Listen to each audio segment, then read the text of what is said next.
see. Off, and I'm just double teamed every fucking kill. They literally have no chance.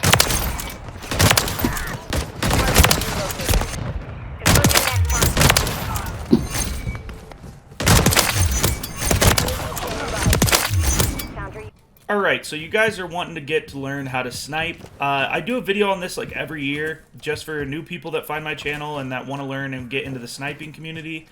So the first thing that we're going to do is we're going to talk about the majority of the population is on controller. My keyboard and mouse players, I'll get to it, just let me do this first. So first thing we're going to talk about is we're going to talk about our controller settings, our aim assist.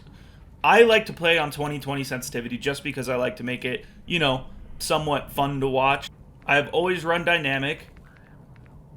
Then I like the Black Ops aim assist. But if you want, you could read the aim assist types. Default traditional aim assist slowdown. Precision strong aim slowdown that only kicks in when you're closer to the target. Focusing is a strong aim slowdown that also kicks in narrowly missing the target. And Black Ops is traditional aim slowdown near target used in Black Ops games. And as you guys know, I'm a Cold War guy. I'm a big-time Cold War, Black Ops Cold War guy. So now we are going to go over the different types of sniping that you could do. There's drag scoping, and this is what drag scoping is. Say that's my target right there. You're dragging over to your target. Now, obviously, when you do that with a normal person you're going against, your aim assist is going to kick in and you're going to feel it. So if I were to just... As you can see, I'm purposely not going on top of their heads, and I'm dragging over to them. Just like that. Now, drag scoping is a great way to be flashy, but honestly, I'm more of a centering guy, and I would argue that centering is probably the best thing you can do. And that's me giving a little intro into the next segment, which is centering. So now that we know what drag scoping is, we're going to head into centering. And what centering is, it kind of sounds like you think it would. You're going to have the center of your crosshair on somebody. So when you're running over to people and you want to fight them, you see how my crosshair is already centered, like near their head? All you have to do is quick scope from then. So when you peek a corner, have your crosshair as close to their body as you possibly can. I'm keeping the white dot in the center of my screen as close to them as possible, so there's not much correction that I have to do when I shoot them. In my opinion, centering is the best thing you could do because drag scoping is kind of just based off luck. Hopefully you time your scope right.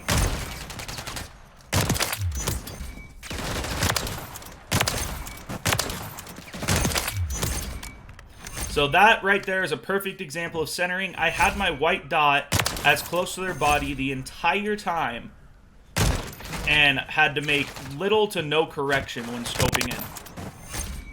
The next thing we're going over is we're going over crosshair placement. Now, if you guys don't know what crosshair placement is, that's okay. It's something that you just start learning how to do naturally. You won't get right away, but if you force yourself to do it, and you really think about it, it's something that can improve your game tremendously. Sniping and red gunning, all of the above. So, if you guys can see on the radar, if I'm looking over here, I want my crosshair to already be near them.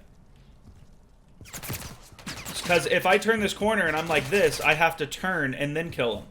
So if I were to just turn like that, there's a very high possibility I could get shot before I even see them. What you want to do is you want to have your crosshair already ready by the time you're switching the corner. So, as you can see, I turn the corner, my crosshair is already on them.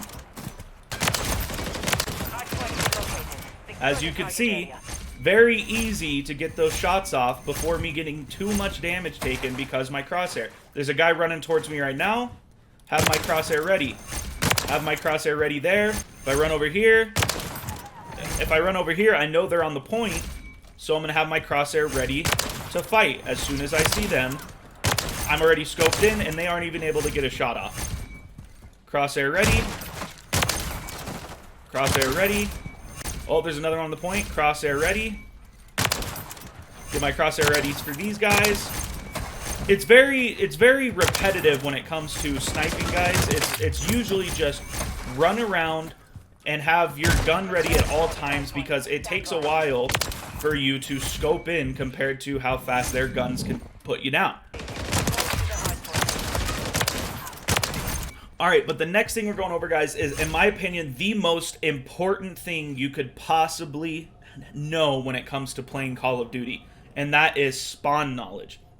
Now, if you don't know what spawn knowledge is, basically it's when you kill a person or you have died, you already know where they're going to spawn before they spawn.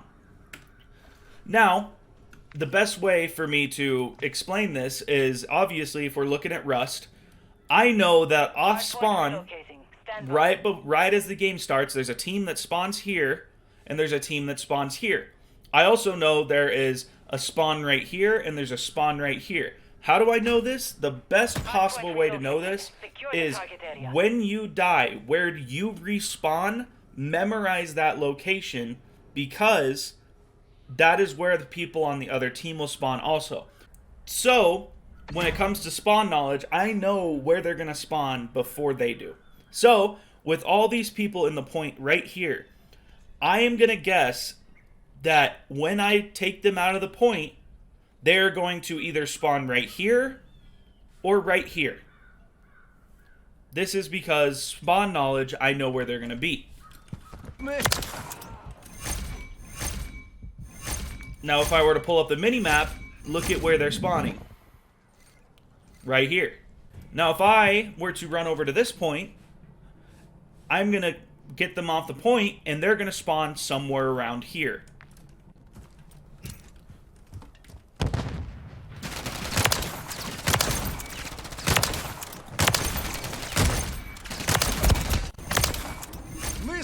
Let's check it out. Told you. So the best possible thing you could do when it comes to sniping is having spawn knowledge, especially if you're the type of person that wants to go for clips and you want to go for, like, sniper feeds and all that stuff. And that is a perfect segue into my next category. What kind of sniper do you want to be? Do you want to be a fast-paced sniper, or do you want to be like a search and destroy kind of sniper where you kind of sit back and you make just cool clips? Personally, I am a fast-paced sniper. I like playing respawn. I like getting up in their face, and I like styling on the enemy team. And honestly, I couldn't tell you how to decide which one you want to be. Just give it a shot. Do you have more fun running out, running, gunning? The only issue with that is you will have a lower KD more than likely, but you will get high kills, and it'll be, in my opinion, a lot more fun. But there is a lot of people that like the slower pace. Now for my mouse and keyboard kind of guys, everybody always asks me, what's my sensitivity? And I try telling everybody, choose a sensitivity that you like. But if you must know, I play 6 sensitivity on 800 DPI, 1.0 ADS sense. Everything is based on what you like. And if you are trying to switch to keyboard and mouse and don't know what to do, take your mouse, put it on the left side of your put it on the left side of your mouse pad and do a full 360. And you should line up just like this. That's a great starting sensitivity. Now, honestly, mine doesn't do that because I could play a faster sensitivity because I'm used to playing keyboard and mouse. Now, the thing with keyboard and mouse, guys, this is why I'm saying I prefer centering over drag scoping. When you are playing keyboard and mouse, you do not have that aim assist slowdown. You do not. You have just your arm. It's raw aiming, raw skill from you. When you're aiming on keyboard and mouse, I suggest having centering be your main thing.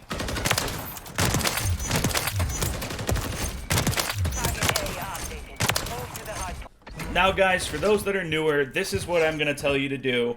When it comes to training, when it comes to finding your shot and learning how to snipe, the best way to do it is just load up a private match like I have, me versus 6 bots, run around and mess around. And for controller players, I cannot express this enough.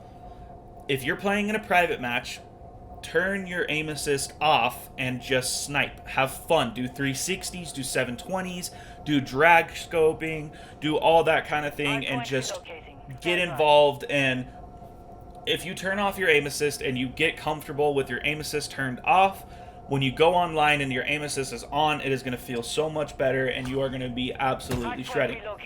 Now, for keyboard and mouse, it's a little bit different. Obviously, you could go into private match and just practice and just play the game, but there's things like Kovacs and there's things like Aim Labs. Me personally, I play Kovacs, and I do the voltaic benchmark for it. It's what the benchmark is it's basically keeping your stats and watching how you're improving or you start lacking behind. Now guys, I know this isn't as in-depth as my old videos when I did this, but I do think it is a good idea for me to do this, and anybody that's new that has not sniped or anybody trying to switch games and get comfortable, I will answer any questions and comments that you guys have. So with that being said guys, I really do hope you enjoyed this video, and as always, I'll see you guys next time.